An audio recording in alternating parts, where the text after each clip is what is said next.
I'm Interview-Xiao-Ou, and this is my colleague Qiu and Yi-Zhi. We are the first authors of this study, and we come from the Gastroenterology Department of Shanghai Hospital, Naval Medical University, China.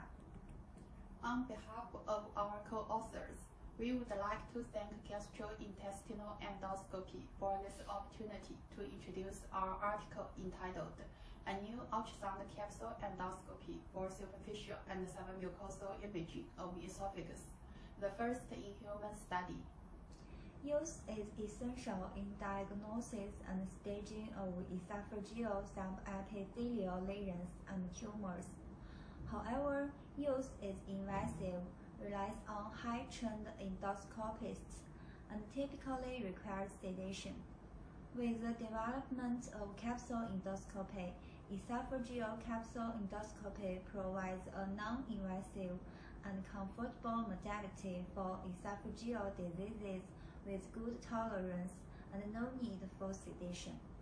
But current capsule endoscopes are dependent on white light imaging, limiting the diagnosis to superficial gastrointestinal lesions. On the basis of the technological development of capsule endoscopy and ultrasound transducer, a novel USCE system has been developed to scan the esophagus. This USCE system incorporates two imaging modalities, namely white light imaging and ultrasound imaging, into a tethered capsule. Thus, the capsule can observe the esophagus controllably and provide both superficial and subsurface images of the esophagus in a minimally invasive and simple procedure. The capsule is 13 mm in diameter and 31 mm in length. It's composed of 4 main parts: an imaging module consisting of a commerce camera and 5 light-emitting diodes for optical observation, a high-frequency ultrasound transducer to ultrasound signal generation and reception, a rotation motor for driving the transducer to achieve a 360-degree scan, and a cable tether to connect the capsule to the imaging platform for power supply and signal transmission. The ultrasonic working frequency of the USCE is 40 MHz, and it can probe 80 micron axial resolution in tissue.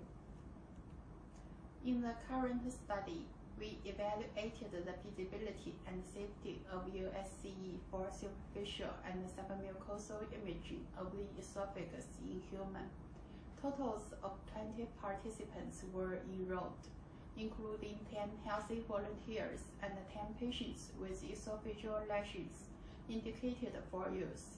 Participants first underwent USCE and subsequently used within 48 hours.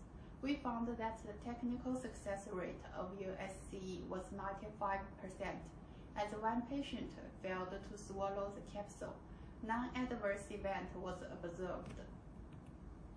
Under USCE optical mode, the esophagus was well visualized and all lesions were detected in 19 participants.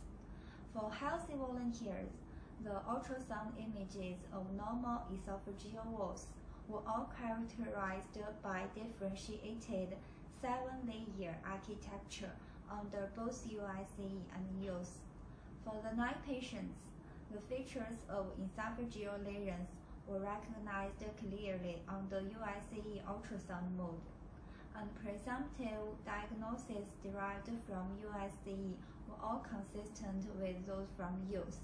In addition, compared to use, most participants preferred USCE. In conclusion, our study demonstrated that the novel USCE is feasible and safe to observe the esophagus under optical mode and acquire submucosal information under ultrasound scanning. The USCE is comfortable, easy to operate, and cost-effective, which has the potential to be widely used in clinic, especially in primary hospitals. and we will conduct further multi-center studies to validate the performance of this capsule. Thank you for your attention.